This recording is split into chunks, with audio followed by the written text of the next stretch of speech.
आसान नहीं होता है फिल्मों में काम करना, आसान नहीं होता है एक अभिनेत्री बन जाना। बहुत ही कठिन और जटिलताओं से गुजरकर कोई मासूम सी लड़की अपने आप को बोल्ड अभिनेत्री बना पाती है। मात्र 3 साल की उम्र में जो लड़की कथक सीखने लगी थी, एक अच्छे ब्राह्मण परिवार से जो बिलोंग करती थी, एक अच्छे लकदक और परिवार के लोगों की इजाजत तो बिल्कुल भी न मिलती फिल्मों में काम करने की, लेकिन 8 साल की उम्र में जब कथक में उसने अपना एक कीर्तिमान स्थापित किया और अखबारों की सुर्खियों में छपा कि एक नन्ही लड़की ने कमाल कर दिया, फिर उसके बाद क्या था, तारीफ मिलने लगी और एक समय आया जब फिल्म अबोध के लिए ऑफर आ गया घर पे। जी हाँ, नमस्कार, अजय साहनी स्टार हूं मैं, रियल रिपोर्टर न्यूज स्टार पे। आज माधुरी दीक्षित के बारे में बताएंगे।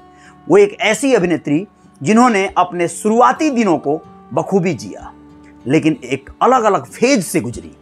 उनका नाम संजय दत्त के साथ, अनिल कपूर के साथ, क्रिकेटर अजय जडेजा के साथ जोड़ा गया। लेकिन क्या था ये सब? ये फिल्मी सफर का एक हिस्सा था। उनके पिता शंकर दीक्षित कभी भी नहीं चाहते थे कि वो फिल्मों में काम करें। उन्होंने सोचा था कि कम उम्र में उनकी शादी ही कर देंगे।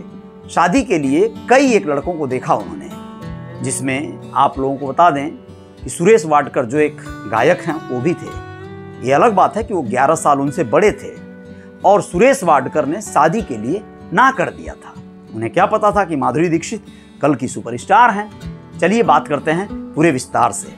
राम लखन याद होगा आप लोगों को, तेजाब फिल्म भी याद होगी, 1 2 3 ये गाना बहुत सुपरहिट हुआ था।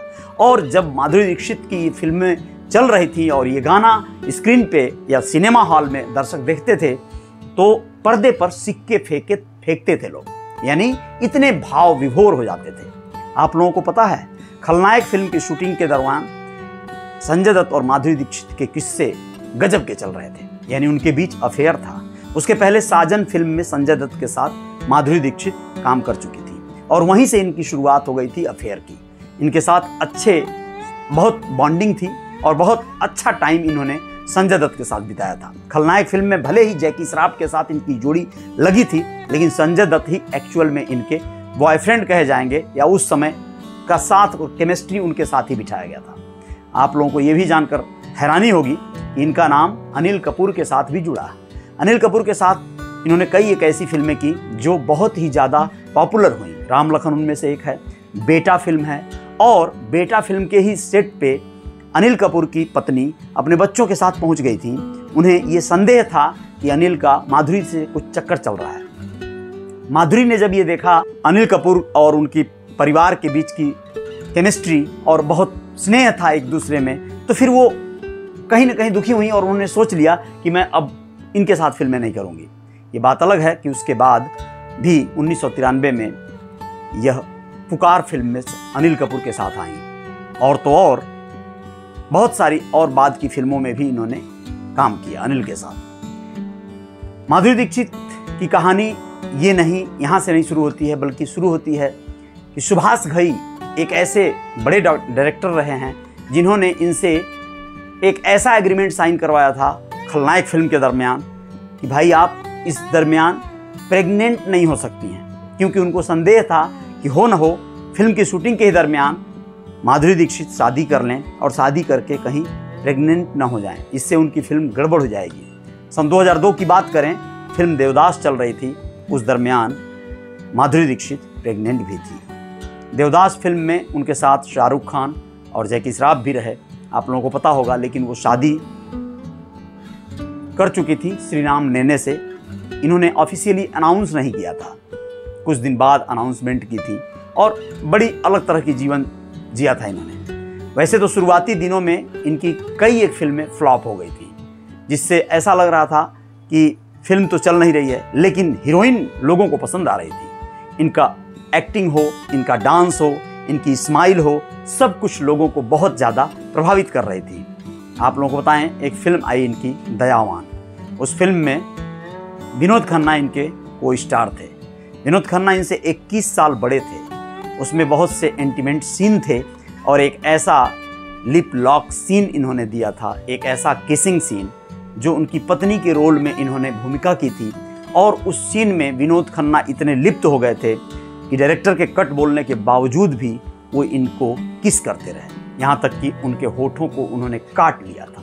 इससे वो काफ़ी रोई थी। बाद में विनोद खन्ना इनसे आकर माफ़ी मांग लिए थे। यह बात अलग है कि इस फिल्म के जो सीन थे उसको निकालने के लिए माधुरी दीक्षित ने डायरेक्टर से बहुत दरख्वास्त किया, लेकिन डायरेक्टर ने कहा ऐसा नहीं हो सकता है, इसी सीन को करने के लिए या यही रोल के लिए हमने आपको 1 करोड़ रुपए दिए हैं।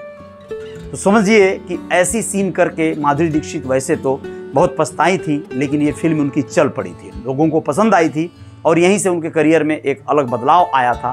इसके बाद की फिल्में उनकी चलने लगी, पसंद आने लगी, लेकिन ये सीन बहुत ही ज़्यादा अलग था। इस सीन को करके उनका बड़ा एक अजीब सा उनको बैड फील हो रहा था, लेकिन उन्होंने कहा कि फिल्म इंडस्ट्री एक ऐसी जगह है जहाँ पर जब आप नए होते हैं तो फिर आपको बहुत सारा डर होता है। आपको लगता है कि कहीं ना कहीं ऐसे ना बोलने से या सीन नहीं करेंगे ऐसा कहने से लोग आपको ही ना बोल दें। ये सब तमाम डर उनको भी रहा है और इस चक्कर में माधुरी दीक्षित ने अपने जीवन में बहुत सारे समझौते किए हैं, तब जाकर वो अपने मकाम को बना पाई हैं। इस बात के संकेत मिलते रहे हैं। आप लोगों को बताएं कि उस दरमियान 90 के दशक में रंजीत विलेन के रूप में बड़े नामवर हुआ करते थे। रंजीत से बहुत ज़्यादा लोगों को डर लगता था।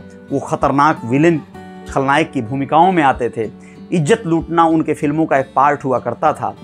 और एक फिल्म में जब रंजीत के साथ इनकी बॉन्डिंग हुई, यानी कि एक सीन था जिसमें हाथ गाड़ी ठेले पर इज्जत लूटना था इनका, तो ये बहुत घबरा गई थी, बहुत डर गई थी। जबकि रंजीत कहते हैं कि मेरे शेड्यूल बिजी रहा करते थे, मुझे ये सब आसान था, लेकिन मैं बाद में महसूस कर पाया कि उसका डर वाजिब था। कुल मिला जुलाकर उस दरमियान जो भी इस तरह के सीन शॉट हुआ करते थे उसमें ज़्यादातर रियल सीन हुआ करते थे फिल्मों में, और उस रियल सीन को दे देकर माधुरी दीक्षित यहाँ तक अपने आप को लेकर आ पाई हैं और बहुत सारे उतार चढ़ाव इन्होंने देखा है। इनकी एक बार अजय जडेजा जो क्रिकेटर हैं उनके साथ भी एक फ़ोटोशूट के दौरान परिचय हुआ और उसके बाद बात आगे बढ़ी। कुछ ही समय बाद उनका नाम चूँकि क्रिकेट के ऐसे तमाम अलग अलग तरह के कारनामों में आ गया, जैसे कि मैच फिक्सिंग वगैरह के, तो इनके परिवार ने उनसे मिलने जुलने के क्रम को बंद करवा दिया, वरना अजय जडेजा के साथ शायद इनकी शादी भी हो जाती। वैसे माधुरी दीक्षित कहती हैं कि बचपन से वो डॉक्टर बनना चाहती थी, लेकिन कुदरत को कुछ और नसीब था, इसलिए उनको डॉक्टर पति मिल गए और उन्होंने खुद तो डॉक्टरी नहीं किया, लेकिन उन्होंने अच्छे अच्छों का इलाज जरूर कर दिया फिल्म इंडस्ट्री में, खासकर आप सब दर्शकों का।